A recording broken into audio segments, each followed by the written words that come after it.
How now, Hecate? You seem angrily. Have I not reason? Beldams as you are, saucy and overbold. How did you dare to trade and traffic with Macbeth in riddles and affairs of death? And I, the mistress of your charms, the close contriver of all harms, was never called to bear my part, or show the glory of our art. And, which is worse, all you have done hath been but for a wayward son, spiteful and wrathful, who, as others do, loves for his own ends, not for you. But make amends now, get you gone, and at the pit of Acheron, meet me in the morning. Thither he will come to know his destiny. Your vessels and your spells provide, your charms and everything beside. I am for the air. This night I'll spend unto a dismal and a fatal end. Great business must be wrought ere noon. Upon the corner of the moon there hangs a vaporous drop profound. I'll catch it ere it come to ground, and that, distilled by magic sleights, shall raise such artificial sprites as by the strength of their illusion shall draw him unto his confusion. He shall spurn fate, scorn death, and bear his hopes above wisdom, grace, and fear. And you all know, security is mortal's chiefest enemy. Hark, I am called. My little spirit sea sits in a foggy cloud and stays for me. Come, let's make haste. She shall soon return. Thrice a brindled cat hath mewed. Thrice and once the hedge pig whined. Happy Christ, 'tis time, 'tis time! Round about the cauldron go, in the poisoned entrails throw. Toad, that under cold stone has sat days and nights, 31, spewed his venom, sleeping got. Boil thou first in the charmed pot. You must have patience. He had none. His flight was madness. When our actions do not, our fears do make us traitors. You know not if it was his wisdom or his fear. Wisdom? To leave his wife and his babes, his mansion and his titles in a place from whence himself does fly. He loves us not. He wants the natural touch. For the poor wren, the most diminutive of birds, will fight for her young ones in her nest against the owl. All is the fear, and nothing is the love. My dearest coz, you must school yourself. But for your husband, he is noble, wise, judicious, and best knows the fits of the season. I must take my leave of you. I shall not be long before I will be here again. Things at their worst must cease, or else climb upward to what they were before. My prettiest coz, blessings upon you. Fathered he is, yet he's fatherless. I take my leave at once. How will thou do for a father? Nay, how wilt thou do for a husband? Why, I can buy me 20 at any market. Was father a traitor? Aye, that he was. What is a traitor? Why, one that swears and lies. Are all traitors that do so? Aye. Everyone that does so is a traitor, must be hanged. Who will hang them? Why, the honest men. Then the liars and the swearers are fools, for there are enough of them to beat the honest men and have them hanged. God help thee, poor monkey. If he were dead, you would weep for him.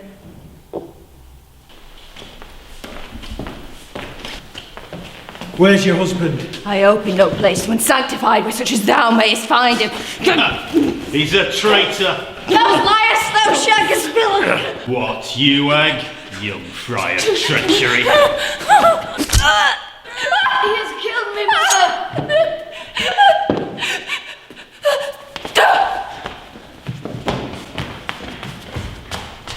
The English power's near, led on by Malcolm, his Uncle Stewart and the good Macduff, and revenge is burning them for their good cause would to the bleeding and the grim alarm excite the mortified man.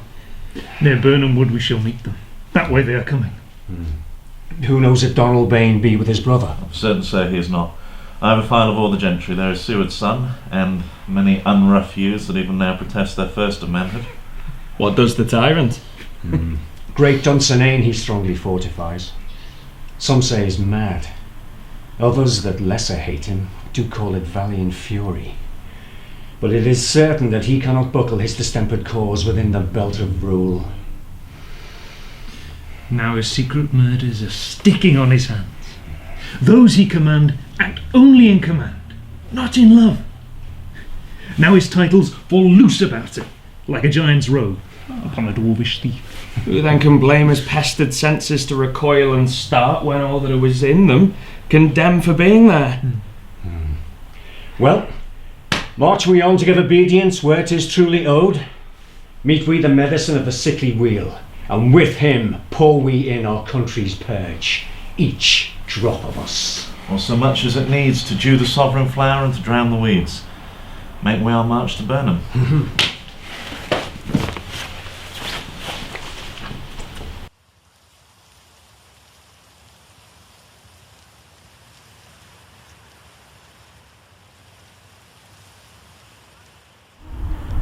Cousins, I hope the days are near where Chambers will be safe. We doubt it nothing. Which wood is this before us? It's the wood of Burnham. Let every soldier hew himself down a bough and bear it before him. Thereby shall we shadow the numbers of our host and make discovery, air and report of us. It shall be done. The confident tyrant keeps still in Dunsinane. 'Tis his main hope. For where advantage is to be given, both more and less have given him the revolt, and none that serve with him but constrain things whose hearts are absent too. And let our just censures attend the true event, and put we on industrious soldiership. The time approaches, towards which advance the war.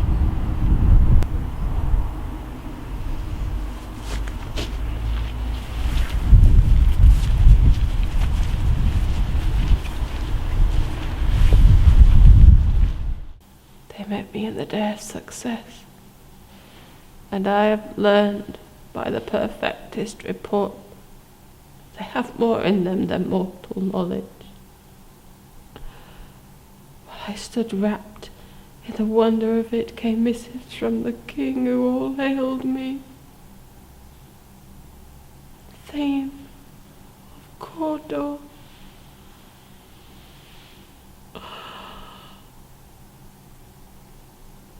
By which title before these weird sisters saluted me and referred me to the coming on of time with "Hail, King, that shalt be." This have I thought good to deliver thee, my dearest partner. The greatness that thou mightest not be ignorant of what greatness is promised thee. Lay it to thy heart, and farewell.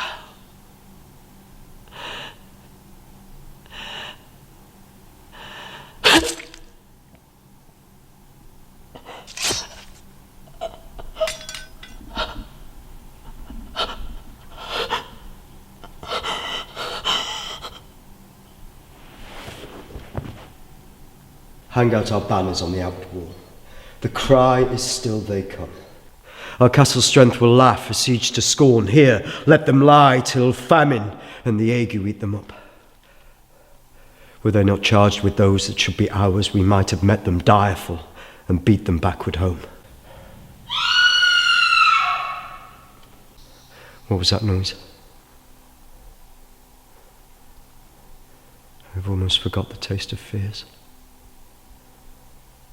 The time had been, my senses would have cooled to hear a night shriek, and my fell of hair would at a dismal treatise rouse and stir as if life were in it. I have supped full with horrors. Wherefore was that cry? The Queen, my lord, is dead. She should have died hereafter.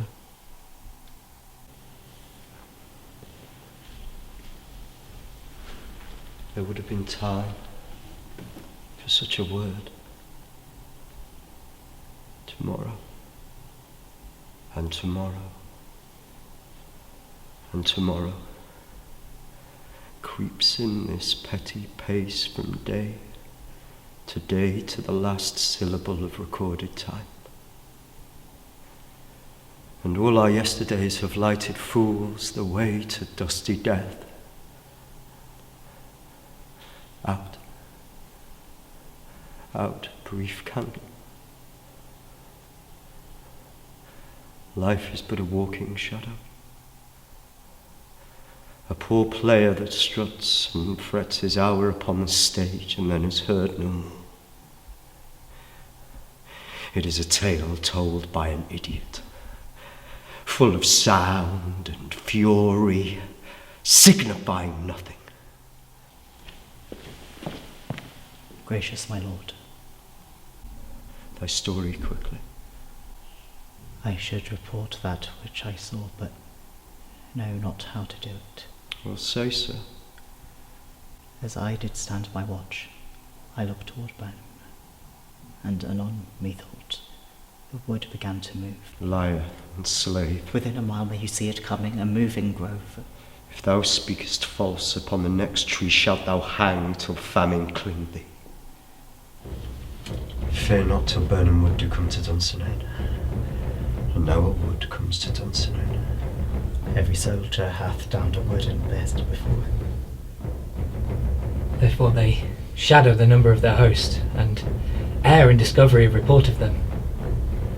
Begin to be weary of the sun, and wish the estate of the world were now undone. Ring the alarm bell. Blow wind, come rack. At least we'll die with harness on our back.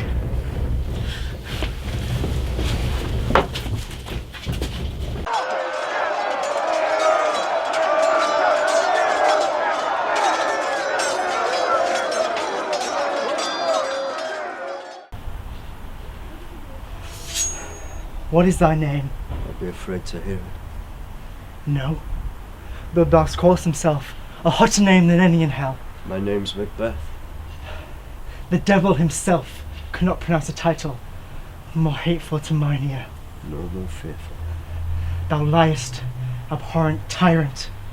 My sword will tell the lies that thou speakst. No, no! Thou wast born of woman, but swords I smile at. Weapons laugh to scorn, brandished by man of woman born. Turn, hellhound, turn. Of all men else I have avoided thee. I have no words.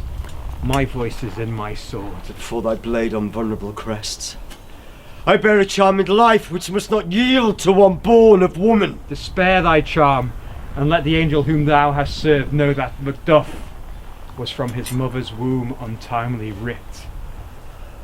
Accursed be that tongue that tells me so, for it hath cowed my better part of man. And be these juggling fiends no more believe that palter with us in a double sense, and make the word of promise to our ear, and break it to our hope.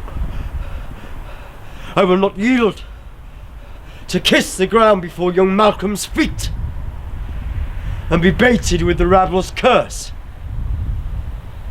Though Burnham would remove to Dunsinane, and thou, opposed, being of no woman born,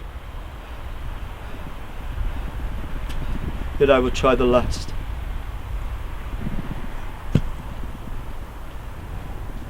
Lay on, Macduff.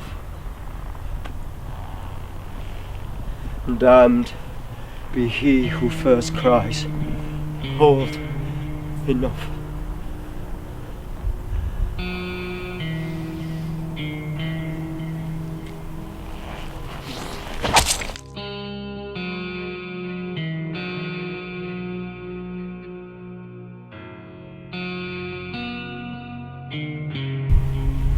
So great a day as this is cheaply bought.